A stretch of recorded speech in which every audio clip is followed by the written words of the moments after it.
Is it gambling or a game of skill? Is it a shadowy, scandal-ridden venture that exploits regulatory loopholes to prey on the nation's most vulnerable, including its youth?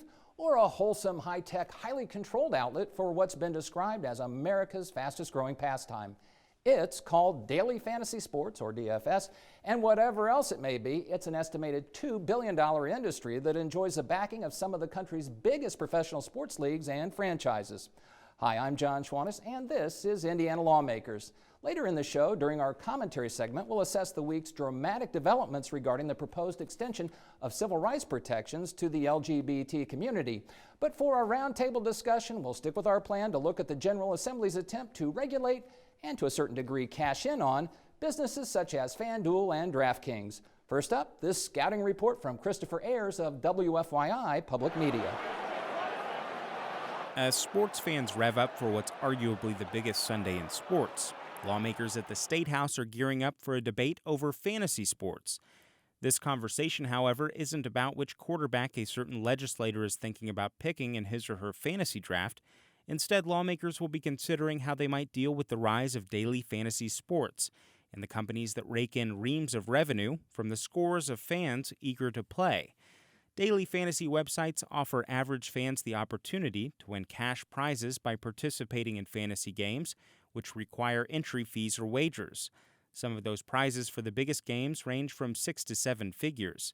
The sites, like FanDuel and DraftKings, have existed for just a few years, but an aggressive ad campaign early last fall led to an explosion in their popularity and has caught the attention of many state regulators. The daily fantasy companies argue their products are a game of skill.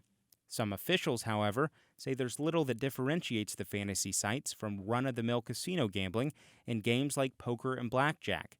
The Attorney General in New York, where DraftKings is based, has even attempted to shutter the company.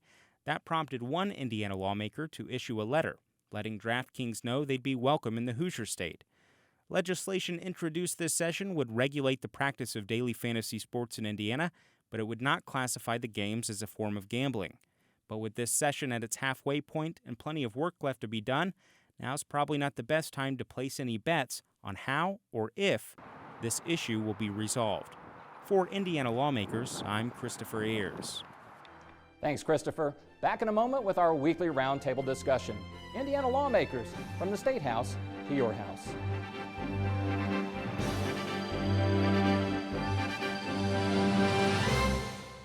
Purdue startups speak modalities, helping children and families coping with nonverbal autism to develop communication skills, helping people, changing lives. Purdue Research Foundation. Contact innovation at prf.org.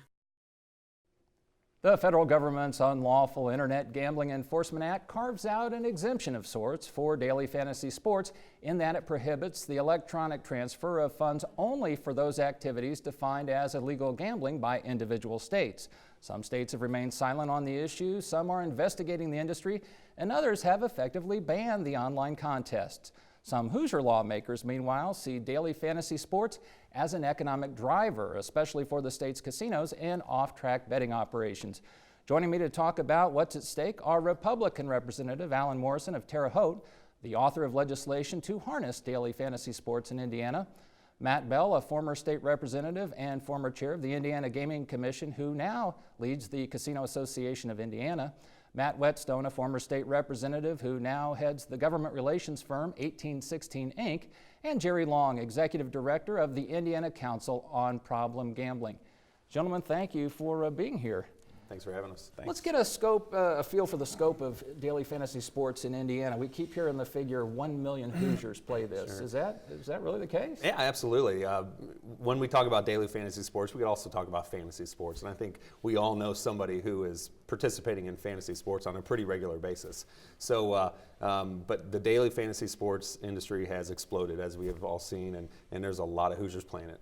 Has this been going on for years? I know you've been interested in this at least for a year or more, or is this a result of that advertising blitz that we all saw at the beginning of the NFL season? I'd say daily fantasy sports is something that's newer. It's certainly been going on for maybe up to a decade, but the explosion has happened in the last 2 years. And you represent the casino industry. How does this relate to traditional casinos? Well, our Indiana casinos have truly been drivers of economic development across our state, remitting over $12 billion in taxes to the state of Indiana since our inception, employing tens of thousands of Hoosiers. 92% of folks employed in casinos in Indiana are Hoosiers. So when we talk about economic development, driving local economic development, we think that our properties have really done so. But clearly, there's a market that Representative Morrison is recognizing and tapping into. You know, a study was released this week by the American Gaming Association that says $4.2 billion will be wagered on the Super Bowl this weekend, 97% of which will be wagered illegally. I think what Representative Morrison is trying to do is to say that this activity needs to be regulated, needs to be properly conducted, and that Hoosiers need to have the assurance that when games are played in the state of Indiana, they're played fairly, equitably, there's a body that can regulate them, and they can trust in the integrity of the game. And whether those are played under the auspices or sponsored by casinos, traditional casinos, as the bill suggests, or I guess directly from the providers themselves. Yeah, I think from our members' perspective, you know, there are two really key points to us. One is that this activity needs to be regulated. We work in the most highly regulated industry in the state, and that makes us a better industry. So we want to see this practice regulated. Secondly, it shouldn't be anyone's exclusive province. You know, we have great operators in the state of Indiana. So if this is to be recognized as a legal activity in the state, we believe that those properties who've invested in Indiana communities and who've hired Hoosiers ought to have the opportunity to participate if they so choose. Well, Matt Whetstone, you represent sort of the trifecta, both FanDuel and DraftKings and the association, the trade association. So you've got your fingers into this. You have, for instance, the NBA, which has an Indiana presence, sponsoring FanDuel, correct? Or investing, I should say, in. And then in reverse, you have FanDuel sponsoring the Colts and the Pacers. I mean, has this become so intertwined, it would be hard to even pull it out now? Great corporate partners all the way around. And, you know, our companies take great pride in the product they offer and the platform they offer. I think what Representative Morrison has done is allowed, of course, nationally it's 60 million plus, Indiana 1 million plus people to have an opportunity to go out and compete with their friends on a weekly basis. We have season long, obviously, as well as daily within the association. So it's a great platform to get out there. And our companies really want to make sure that consumers know what they're playing, know what their rights are, know what their protections are. And that's what this bill, you know, pretends to do, is to try and make sure that we understand that in Indiana, you can do daily fantasy sports in general.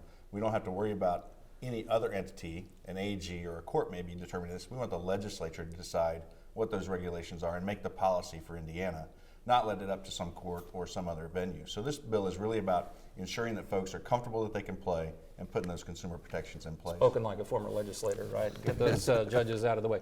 Jerry Long, I mean, I know you can't really say whether you're supportive or opposing to. I can. Oh, you can? We take a neutral position on gambling as long as it's legal. On legal. So let's get to this notion of this explosion. Are you seeing greater demand for addiction services and treatment as a result of what has been described, again, as an explosion of people? Yesterday I looked at the most recent data for the state's problem gambling helpline. And you know, actually, younger folks, that number is increasing as a percentage of the folks calling. And I think that's, you know, tied to the Poker All-Stars. We went through that for several years where that was, you know, the big thing that, you know, college kids were getting involved in, and now this is the next big thing. For people who are concerned about this, they say that the current controls, if you will, that require, in theory, an individual or a player to be 18 are somewhat difficult to enforce. Well, with the internet, you know, there's no way of telling how old someone is. You know, they can be borrowing their parents' IDs to play games on the internet. So. And that's not limited to daily fantasy sports, right? right? Yeah, I mean, that's really anything just a platform challenge. Yeah. And yet that's one of the things that I know you're addressing. What is it you want to do with this? Is this consumer protection or is this economic generation, or both? Sure, it's a little bit of both, and a couple things, and I'll go back to something Jerry said as well. But yeah, the crux of the bill is consumer protection. We want Hoosiers to know that they're playing on an even playing field with a legitimate provider. We all talk about DraftKings and FanDuel, but they're 95% of the industry, but there's about another 2 or 3 dozen companies out there that are doing this. So, you know, when we talk about giving our brick and mortar licensed facilities an opportunity to offer this entertainment, package, it won't necessarily, probably, I obviously can't speak for DraftKings or FanDuel, but I would see it being one of these smaller companies that's going to try to get a foothold and try to build their clientele in Indiana. Jerry touched on something, and more young people calling the hotline, and I think what we have to realize is that the way that people entertain themselves, whether it's through gambling or other entertainment, packages, so to speak, is changing. And millennials, all we have to do is look at our millennial generation, and they're like this all the time, right? It's all right here. And the way that we had fun is not the way that they're having fun. So we have to, as a state, recognize that and realize that as we move forward, and when we talk about economic development, it cannot be the way that we did it back in the 80s and the 90s. Well, and to your point, I mean, culturally, that ship has sailed. So Yes. I love to listen to ESPN radio in the morning. Yeah. Great show, Mike and Mike, right? Mike Greenberg will talk about, playing fantasy sports with his son every morning, who's 12. So this is I think it is important that there are protections in place because folks are interacting with these activities at a younger and younger age. And I think to your credit, and one of the things that our association members appreciate, is that there seems to be a real commitment to making sure that those who are partaking in the game are of age, are doing so legally and responsibly, and we think that's incredibly important. We also believe, as supporters of the Indiana Problem Gaming Council, that your commitment to combating problem gaming will be a very important footprint that you leave in the state of Indiana. We really hope to count on you as a partner in that effort. I mean, let's stick with this age thing. Again, you represent, Matt, Whetstone, the industry, the key players in the industry. And I know they've struggled with this. There's a fine print, you can't do this if you're under 18, and another place, one of the others, you check the box if you're 18. Yeah.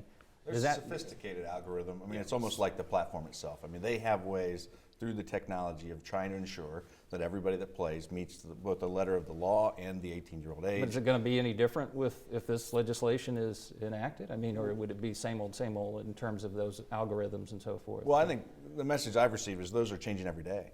We're finding new ways as people create new ways to both transact with us and interact with us. We find new ways every day to ensure the people that we're serving and the people we're supposed to serve.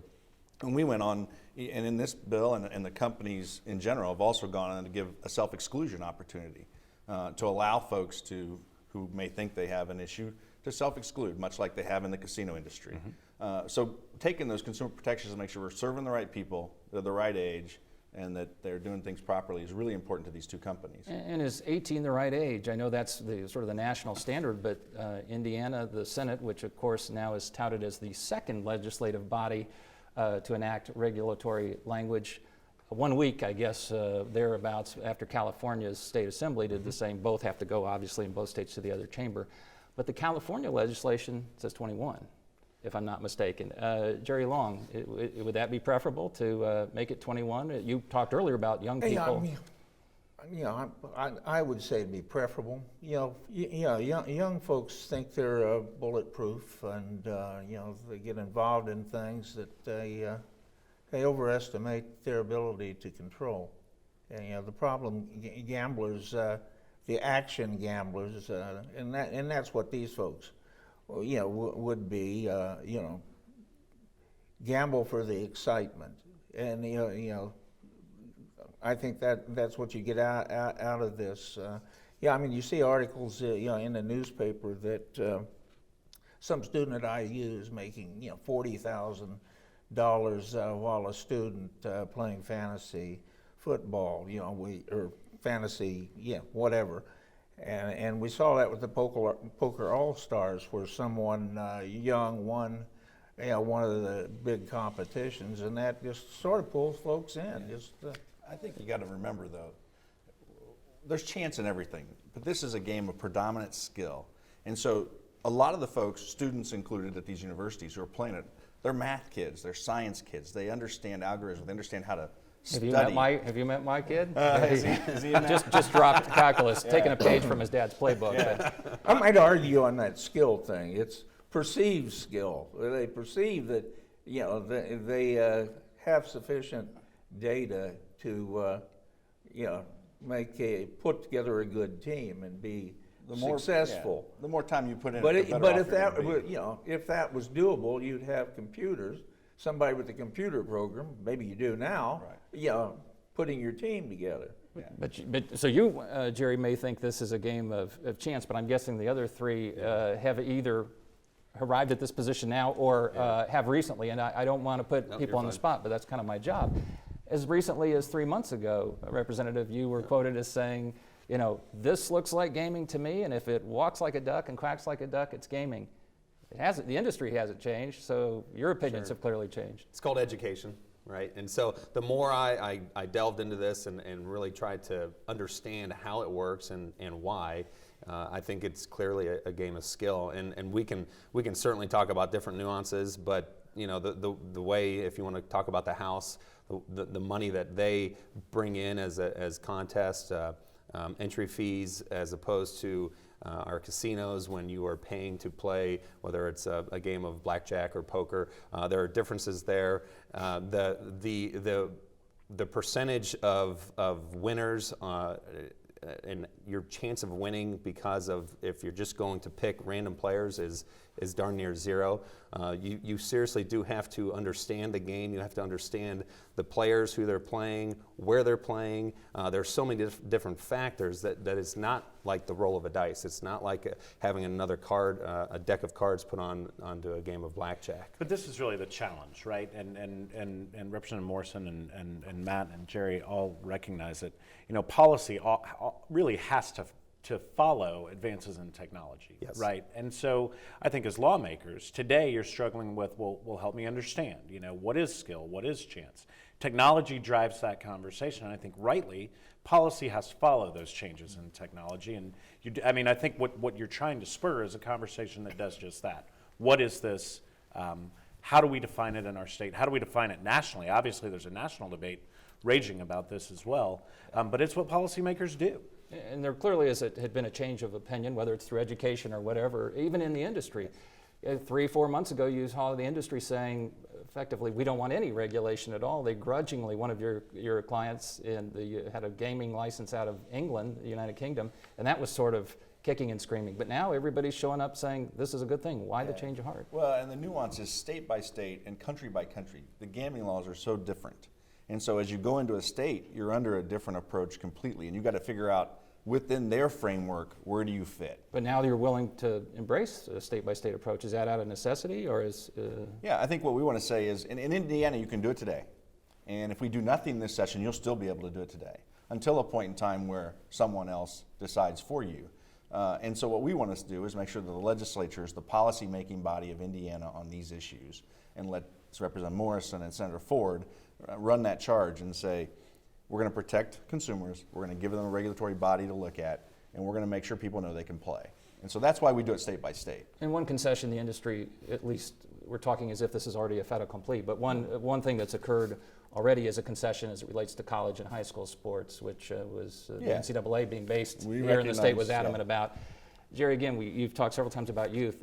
Are these just changes around the edges, excluding high school and college betting? Our organization exists to be a resource for problem gamblers and their families. So everything we do is to that end, whether it's working with various components of state government, the gaming industry, the treatment providers, GA, Gamanon, all of that. We do 30 hours of training each year, bringing in the best speakers from around the country to ensure that the counselors at the treatment programs in Indiana and the surrounding state have the most recent and best information available, so the quality of services be good. And of course, that training and the services you provide, staffing the hotline, that takes money. We don't staff the hotline. You just advertise it. Yeah. Okay. Well, this takes money, and you're funded in part from the industry itself. You've expressed some concern that you need more money, effectively, if in fact you're going to expand your services to accommodate this part of the, whether it's game of skill, game of chance, whatever it is, you're going to have more people. The state gets a great deal of gambling money that is dedicated, in theory, to problem gambling, but the state has moved quite a bit of that money over to alcohol and drug treatment because it's greatly underfunded in Indiana. The alcohol drug treatment, the state money comes from the gallonage tax on various liquors, and that tax I don't believe has been raised since either 1980 or It's been a long 81. That tax for some reason in the legislature never, when they talk about raising the tax on gas, raising the tax on this, doing a toll road, we never mention. That's a whole nother show. That's two or three shows.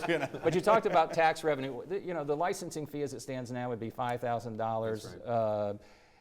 Florida just enacted, or did not enact, just passed a bill that would have a $500,000 fee. Why so low? Well, what that is, that's barrier to entry for those smaller companies that do daily fantasy sports. So DraftKings and FanDuel, could they afford that? We could probably argue that they could, but those other 36 companies that are trying to get into this business, why would we want to basically tell them you can't come do business in Indiana? But what do you tell your members? You have 8 members, of course, and some of whom, the Racinos, paid what, $250 million in licensing fees to be able to put slots at their horse track casinos. $250 million, 5,000.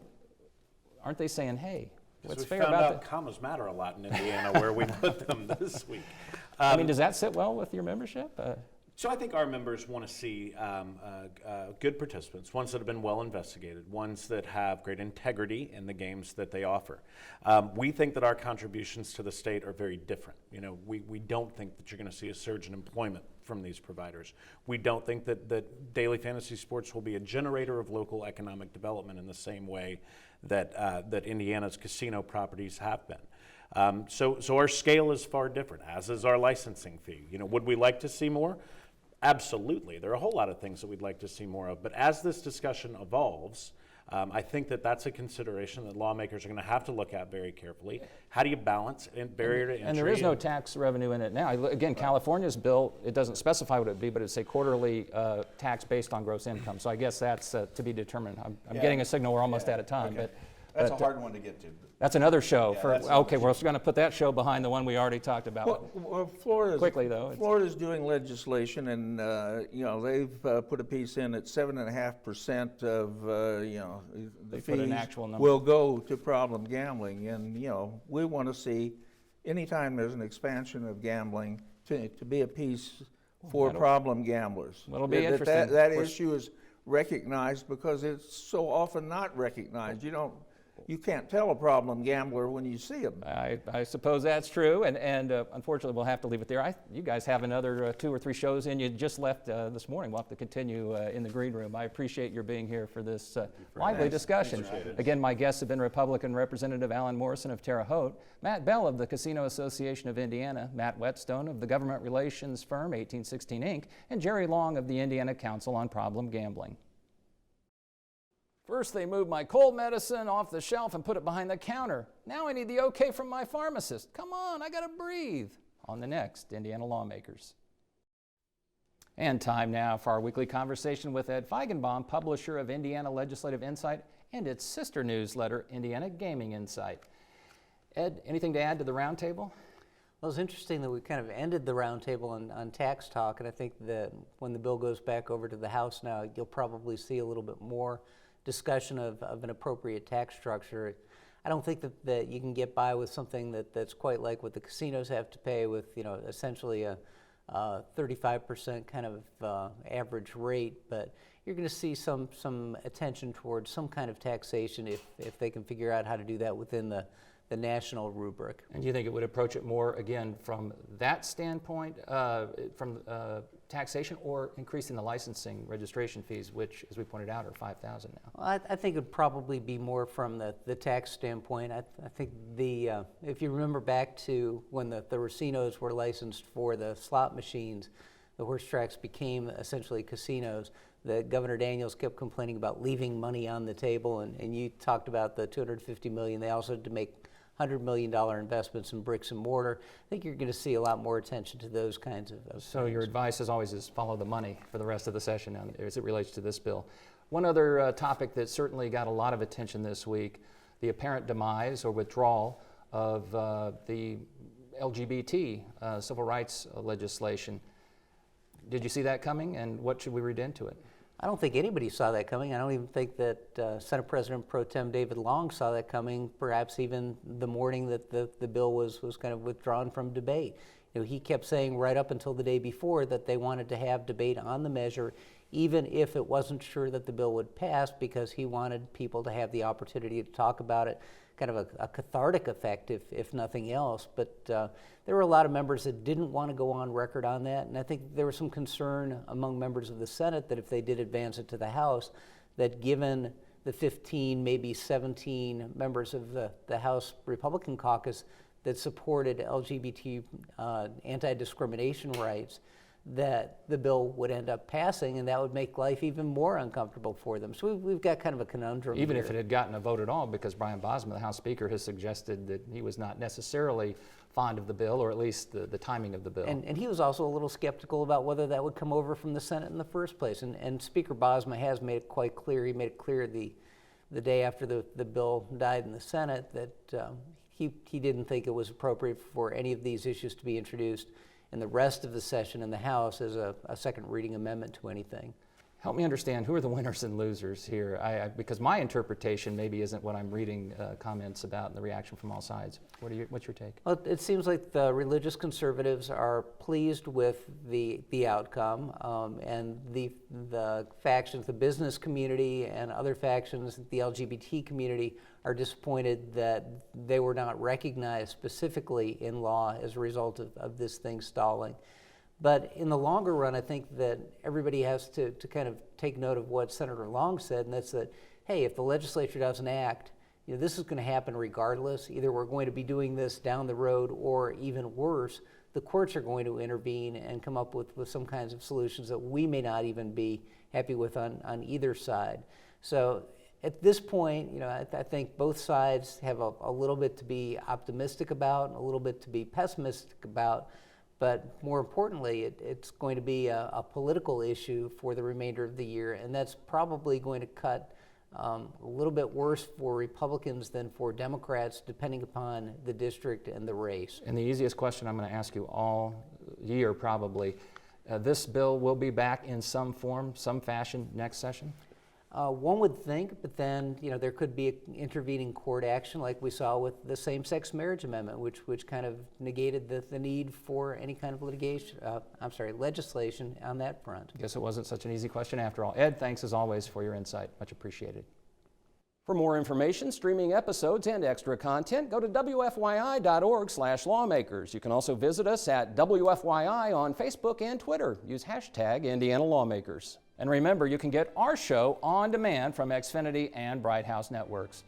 Well, that concludes another edition of Indiana Lawmakers. I'm Jon Schwantes, and on behalf of WFYI Public Media, Indiana's other public broadcasting stations, and my colleagues Ed Feigenbaum and Christopher Ayers, I thank you for joining us, and I invite you to visit WFYI.org for more on the 2016 session. Until next week, take care.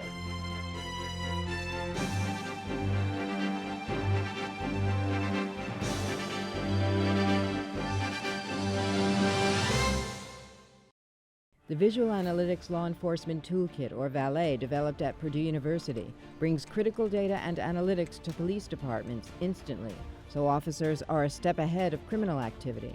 To learn more, visit otc-prf.org.